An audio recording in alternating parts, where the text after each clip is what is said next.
ते म्हणता दिसला तर दिसला आणि त्या बदनापूर मध्ये तुझा बंगला यानं हात जोडले म्हणे महाराज खरं सांगू का या जगाच्या नकाशावर माझा बंगला दिसतच नाही. साधू हसायला लागले त्या वेड्यानं सांगितलं वेड्या जी गोष्ट जगाच्या नकाशावर दिसत नाही ती बांधण्यासाठी वयाचे 50 वर्ष खर्च केले. तू किती वर्ष खर्च केले? 50 वर्ष. म्हणून बसणाऱ्या मंडळीला माझी विनंती ज्या ज्या वेळेत ज्या त्या वेळेत त्या त्या गोष्टी झाल्याच पाहिजेत. 50 पर्यंत धन कमवा. 50च्या नंतर माणसाने संन्यासच घेतला पाहिजे. 50च्या नंतर शहाण्या माणसानं घरात लक्ष देऊ. तृतीय अर्जिते पुण्यम. मी तर याच्या पुढे जाऊन सांगतो तुमचे पोरं तुम्हाला घराच्या बाहेर काढून देऊ तर घरात राहूच नका. विठ्ठल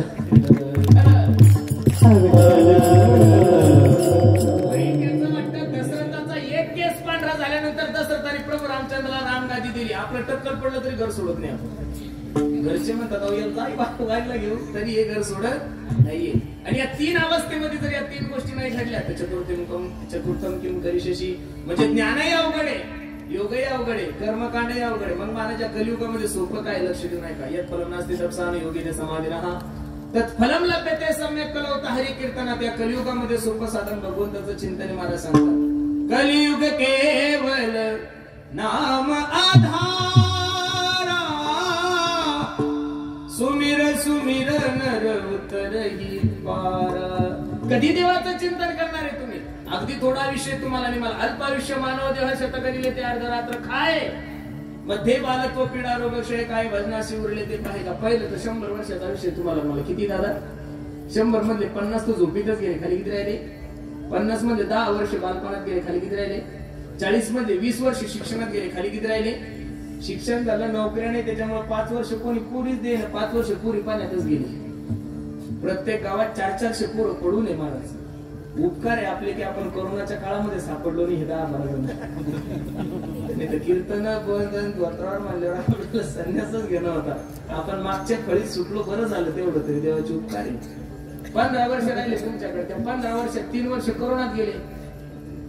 खाली किती राहिले? आता 12 वर्षात तुम्ही काय काय करणार आहे? घर बांधणार आहे, बंगला करणार आहे? काही नाही महाराज. आणि अगदी थोडा आयुष्य. एक काळानं काळाचे तोंडी घातली लोणीयाची उंडी माशी पाख पाकरीत वयसरे केव्हाही जाऊ शकतो. म्हणून बसणाऱ्या मंडळीला माझी विनंती सोपं साधने भगवंताचं चिंतन महाराज सांगतात. कलियुगा माझी करावे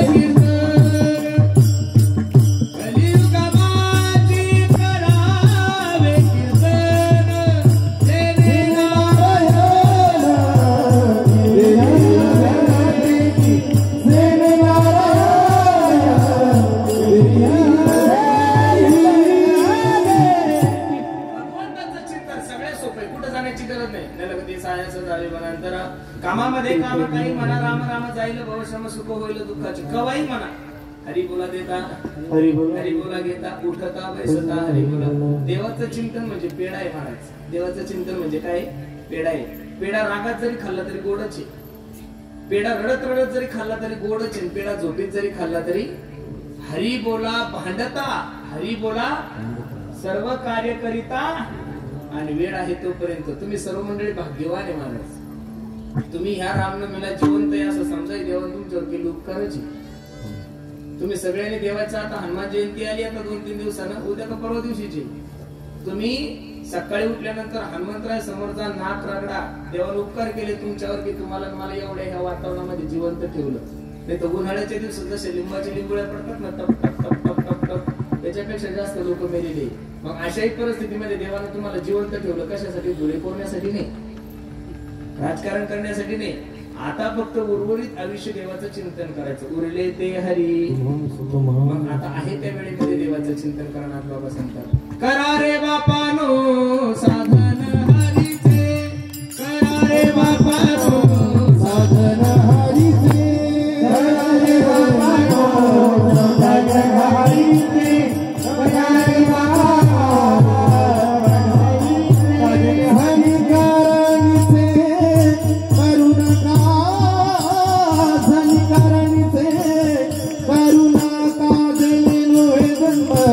यमाची यातना यमाची यातना यमाची यातना यातना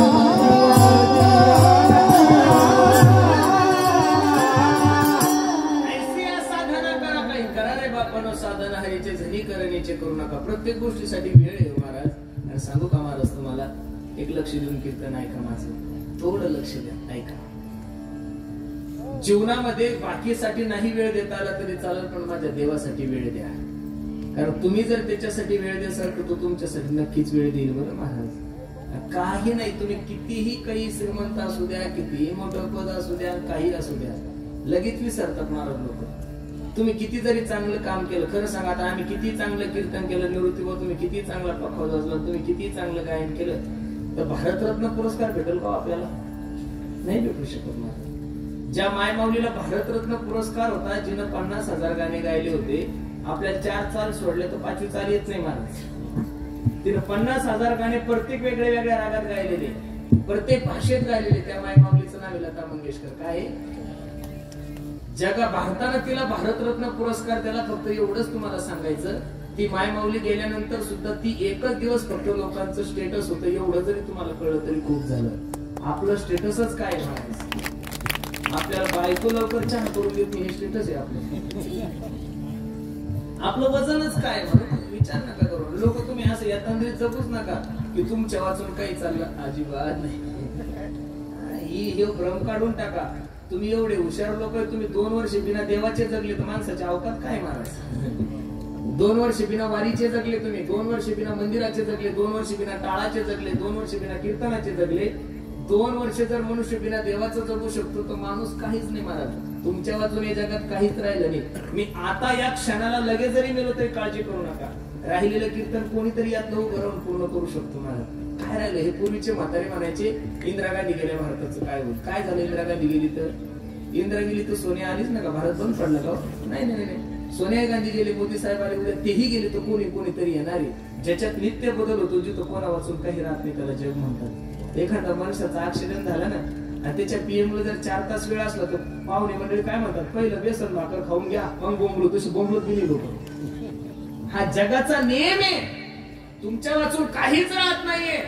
म्हणून बसणाऱ्या मंडळीने फक्त आहे त्या वेळेमध्ये देवाचं चिंतन करा. आमचे गुरुजी आम्हाला नेहमी एक वाक्य सांगतात, पुरुषोत्तम, जीवनामध्ये किती जरी पाप केलं तर देव माफ करू शकतो, पण आहे त्या वेळेत जर देवाचं चिंतन नाही केलं तर देव कधीच माफ करणार नाही महाराज.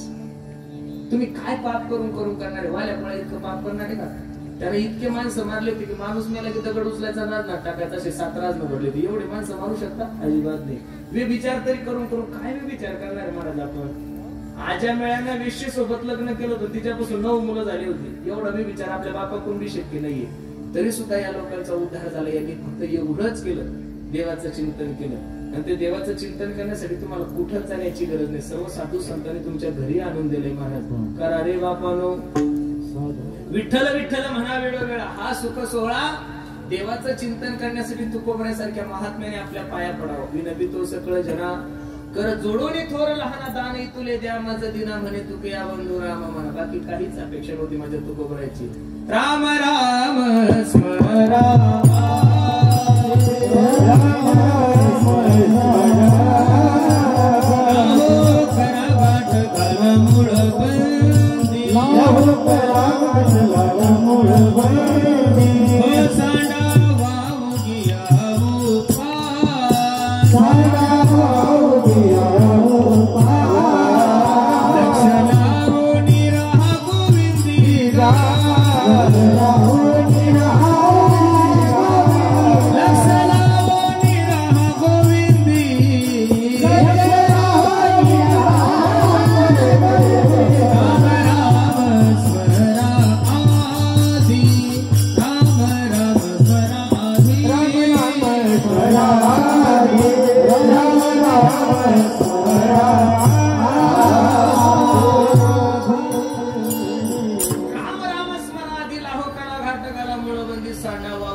लक्ष लावून राहा गोविंदिगा. म्हणून सर्वात सोपा जो मार्ग आहे तो भक्ती मार्ग आहे. भक्ती पंत बघू सोपा. मग मार्ग दाखवला कोणता? भक्ती.